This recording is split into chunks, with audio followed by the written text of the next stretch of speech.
I think Steve Jobs is a boring public speaker. I find Steve Jobs to be boring when he speaks. Yes, you heard it first here. Whenever someone is asked to name a great speaker, if you're a millennial or if you're a boomer, almost invariably it is Steve Jobs. But why? Why? Almost always people cite his 2007 Macworld speech where he unveiled the iPhone. And we are calling it iPhone. But his speech, for the last nearly 20 years, I have tried to watch that thing and I stop after the first 90 seconds. I'm bored.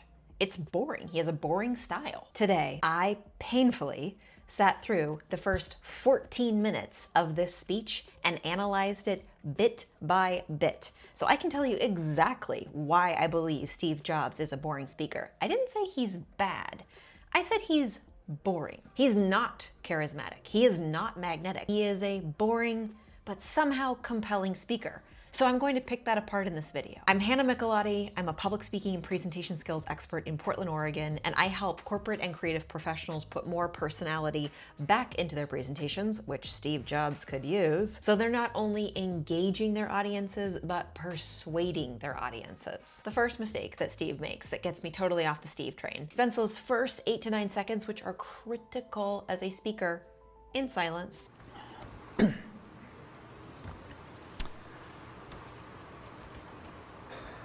You're thinking, but Hannah, that is compelling. That is enthralling. We are left in suspense when he does this. No, we're not.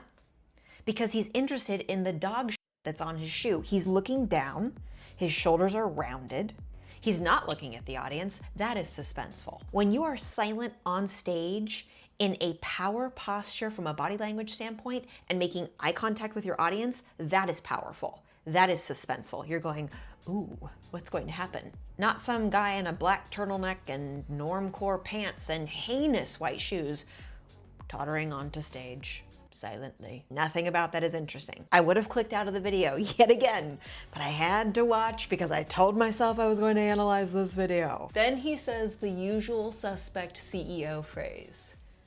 I've been looking forward to today. This is a day I've been looking forward to for 2.5 years. Oh my gosh, if I had $1 for the amount of times I have heard that from CEOs, I would be a multimillionaire.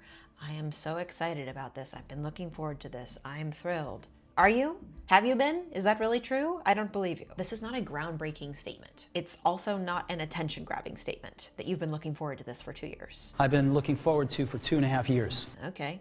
I've also been looking forward to getting a new car for 2 years. Gets me from place A to place B. Then he goes in for the triple whammy and he repeats his mistake and uses the word revolutionary. A revolutionary product comes along. Revolutionary, revolutionary, revolutionary. If I had money for the amount of times I have heard that word, I would be as rich as Jeff Bezos. Revolutionary, revolutionary, revolutionary. If I could roll my eyes harder at that word, I would. My mom always warned me my eyes would stick if I crossed them too hard, so I'm not going to keep doing that. Okay, now notice how his body language shifts here. He puts his hands behind his back. Introduce a few of these into the world. This is typically referred to as kind of a militaristic look because this is what you see people in the military do. Now he closes his body language off. He does the weird, awkward cross-body arm grab, which you would not expect from a CEO of a major company.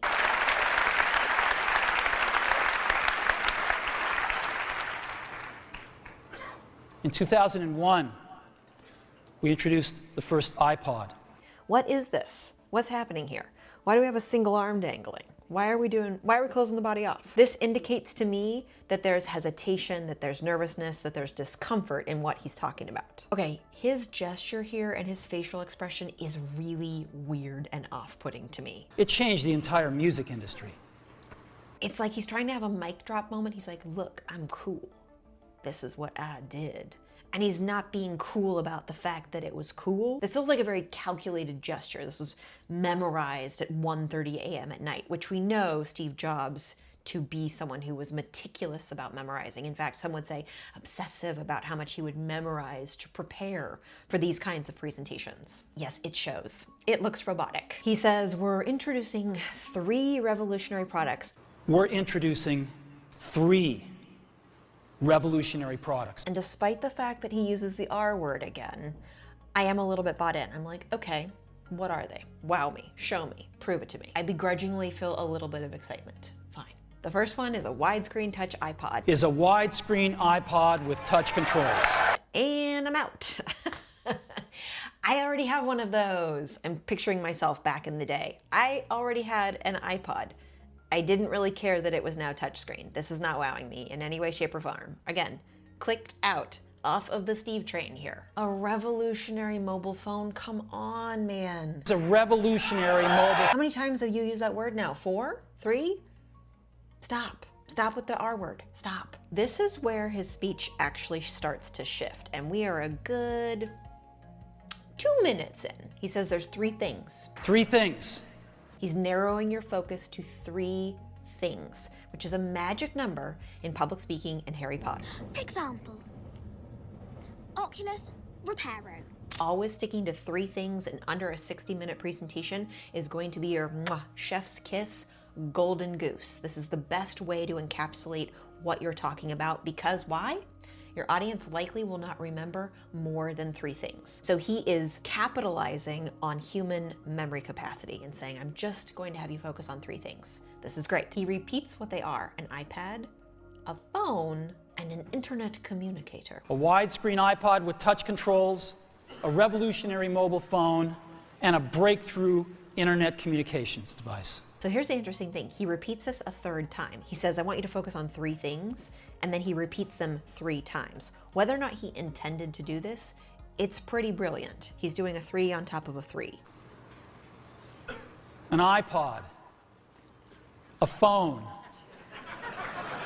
and an internet communicator.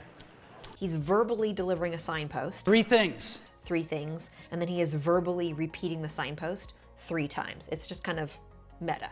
It's a good thing. You want to do things like this. An iPod, a phone. The crowd is also eating this up. They're finding this to be funny. This is a good thing as well. We want a little bit of humor because up until this point, our main man is not impressing me. He's using a double clutch. Today, A double clutch is where we repeat the words we have just said. He says today, today. I don't think it's intentional. It might have to do with the audience, how he's trying to talk over them, but I'm guessing it is not intentional. This is something he struggles with. Okay, finally, 3 minutes in, we have the thesis statement. We have the statement that proverbially will break the internet. Apple is going to reinvent the phone. Apple is going to reinvent the phone. Here it is. And I do say this in a bit of a mocking tone, but I remember watching portions of this speech when I was young, going, oh, that's kind of nuts, because up until that point, a BlackBerry was about as far as a smartphone went. And here it is.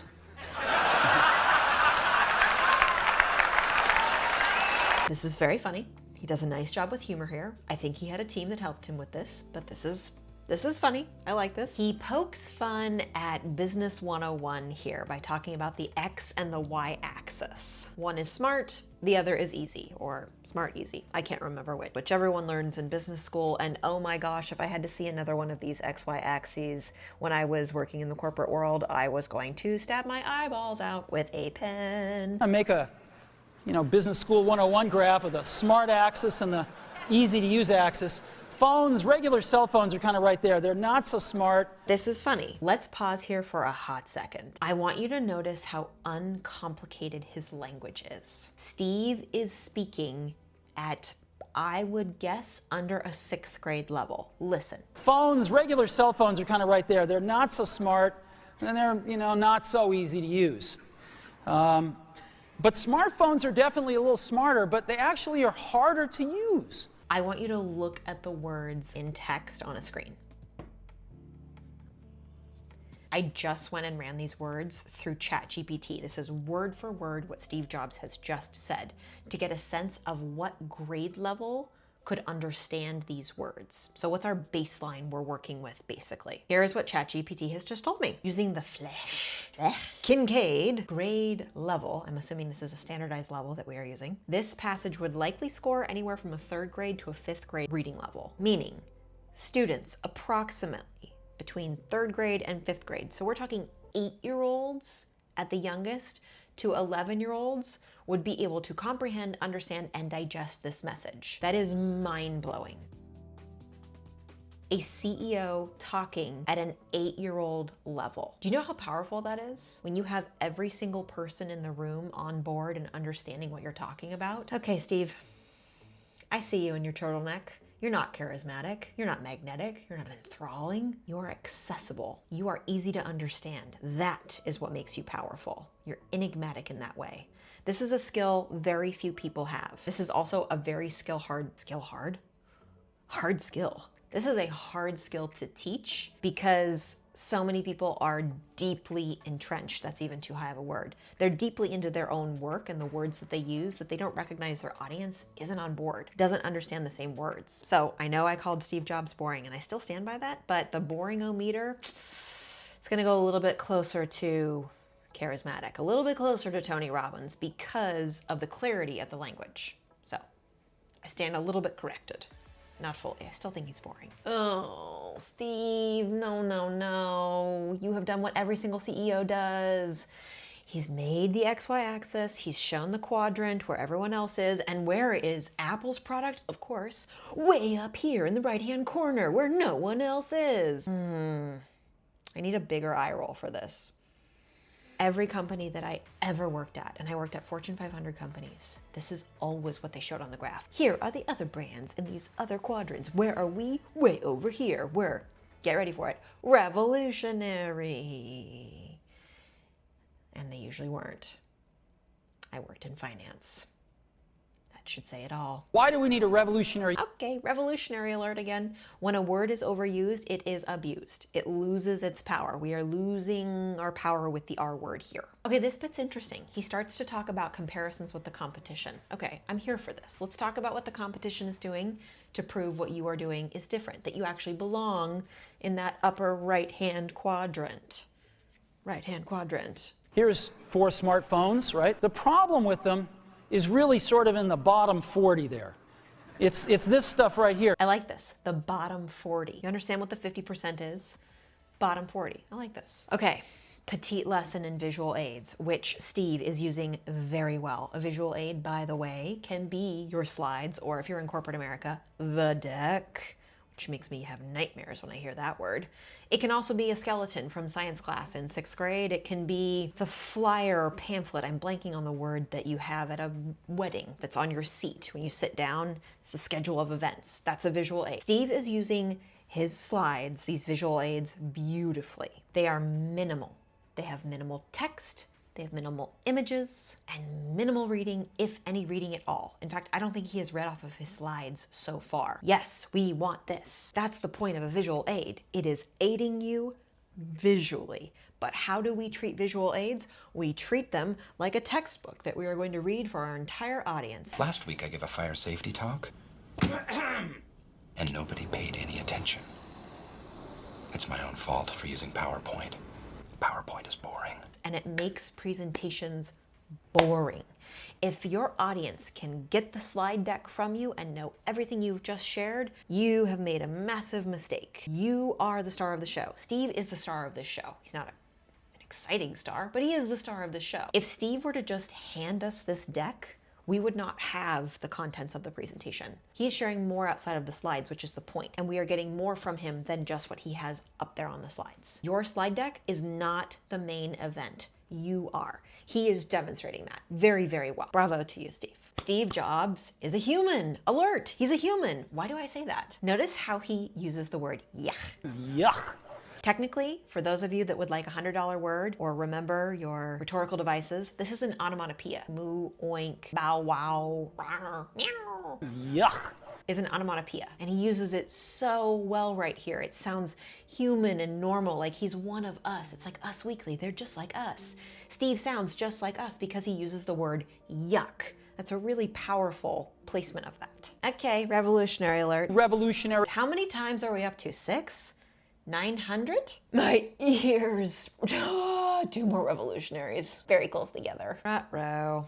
I praised Steve too early. This slide way too much text. Way too much happening here. Your audience is reading what they care about most on this slide, and they are not listening to you when you do this. This is interesting. Steve has used the word right as punctuation. How are we going to communicate this? We don't want to carry around a mouse, right? Desktop class applications and networking, right? Onto their iPod, right?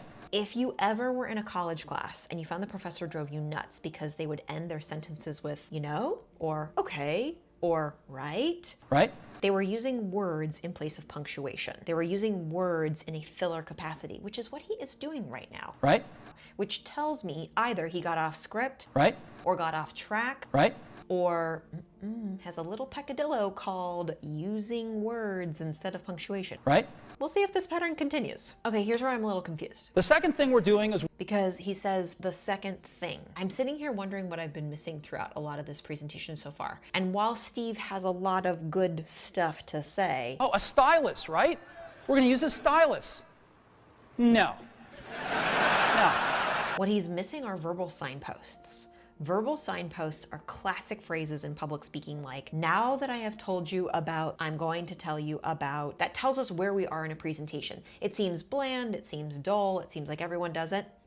Not everyone does it. In fact, this is a classic example of Steve not doing it. And now that he said the second thing, I'm like, wait, what was the first thing? The second thing we're doing, I needed a little bit more context here. And is this really the second thing? Because he said he was going to tell us about an iPod, a phone, and internet connectivity. It says you could have network connectivity. All in one. And I don't know that this is actually number two. So here's the thing. If you're a Tony Robbins, 60% of all the Fortune 1000 companies that are alive today, the biggest and most successful companies, could have been. and you're a charismatic and outgoing, this style of little to no verbal signposts can work for you. In fact, it works very well for Tony Robbins. If you listen, sometimes he is just going. He is just motor mouthing. What makes the difference in the quality of people's lives? What makes some people leaders and other people followers? What makes most people talk about a dream and never follow through, and other people, just a small percentage, kick ass, take names? And you're like, yeah, I'm really into this. But when you hard stop to think back on what you've heard, the organization and structure might not be there for you. It's there for him, but it might not be there for you as the audience. And because Steve doesn't have that going for him, because he is not charismatic and outgoing, we need the structure a little bit more. Another one of those rights. right? As a punctuation, okay, I think this is his thing. If at this point you didn't catch that this video is a deep dive into the first 14 minutes of Steve Jobs' speech talking about the iPhone, this is a deep dive into Steve Jobs' speech where he unveils the iPhone. I'm going bit by bit, granular words, gestures, as best as I am possibly able to, so that I can understand his speaking style and dissect it, and decide whether or not my hypothesis that he is a boring speaker is true or not. So far, I would say it's panning out. I would say he's boring, but he's not bad.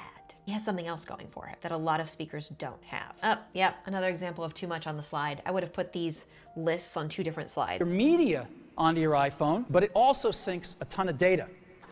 It's because right now you have people looking at the first list, trying to catch up, then reading the second list, and they're not listening to you, or they're not listening to Steve, rather. Okay, this is another great example of how he uses language that's not only easy to use and clear at a baseline level of a third grader, but he's also using casual language. Again, you go to iTunes and you set it up. Instead of, you can go set this up, you set it up. It's kind of a lyrical quality to it. It gives us the sense that someone is normal, approachable, and casual. But he's also a CEO. We like that distinction, that he's on our level, thanks to the language he's using. I'm getting a little bit lost here. Third thing I want to talk about a little is design. This speech is almost 90 minutes long, so how are we only on the third bullet point unless we're going through like 52 bullet points? Yeah, this isn't the third thing. Listen to the way he says this. Just wonderful. We've designed something wonderful for your hand. Just wonderful. Is it? Tonally, that doesn't sound very wonderful to me. Just wonderful. Tonally, that sounds pretty meh, if not a dash of awful. Notice how he says it's really thin. It's really thin. This is the emphasis I wanted on. Just wonderful. He's capable of that tonal emphasis, It's really thin. but I didn't hear it on wonderful. I heard just wonderful. Just wonderful. It's like we're describing vanilla ice cream. Just wonderful. Just wonderful. Because who says their favorite flavor is vanilla? If that's you, we can have words. He does it again. He says thinner than any smartphone. It's thinner than any smartphone out there. He's getting that tonal oomph into his words. It's really thin. We didn't hear in Just Wonderful. Just wonderful. I have to say, he has visually explained this phone beautifully. Here's why. What I most often see when a product like this iPhone is being put on a screen is an arrow going to every single part of the product. What happens when you have 87 different arrows pointing to the product on the slide? Your audience doesn't know what's important to focus on, so they start to decide what's important to focus on. Every single element that he's shown on the phone up until this point, he has said the word. We've got a headset jack, 3.5 millimeter, all your iPod headphones fit right in. The word has appeared on screen, and then it has disappeared. We've got a little tray for your SIM card. So we are no longer focusing on that word. We are now focusing on the speaker, which is the next element that he is showing us and telling us about. We've got a speaker. Speaker pops up and disappears. We've got a microphone. Microphone pops up and disappears. And we've got our 30-pin iPod connector. iPod connector pops up and disappears. You want to do this same thing when it comes to product details. Otherwise, you will lose your audience and you will get a lot of this. Yeah, I have a question about, and they're pointing at one of the random arrows that you have pointing to this new product you have, and you're really wanting to focus them in. They're focused on something in left field by the cherry trees that you weren't even going to talk about, but you have it on the screen, so you've let your audience run away with everything you have on the screen. This was chef's kiss. Mwah. Sleep and wake. Just push it to go to sleep, push it to wake up. This was done very, very well. We've got a speaker, we've got a microphone, Yes. and we've got our 30-pin iPod connector. Okay, when he says, when you bring iPhone up to your ear, Oh, so when you bring iPhone up to your ear, I think he meant to add the article, when you bring the iPhone up to your ear, because it sounds like when you bring Karen to principal's office, when you bring Karen to the principal's office. Otherwise, he's talking about iPhone like it is a person. This is an interesting thing we have not seen so far. Notice how he drastically speeds up his rate of speed here when he is talking. just automatically turns them off. Take it away, boom, it's back on. Take it away, boom, it's back on. We have not seen that so far. He has quite a measured, slow, calculated pace. This is fast for him. This feels like he heard the Academy Awards music. To my children, Christopher, Thomas, Alexander, and Samantha. It's time for you to get off the stage. For my mom and dad, thank you for telling me I could do any crazy career choice I wanted. Finally, I want to thank all the artists who worked on this film for over a year. And if we had a shepherd's crook, we would hook you off.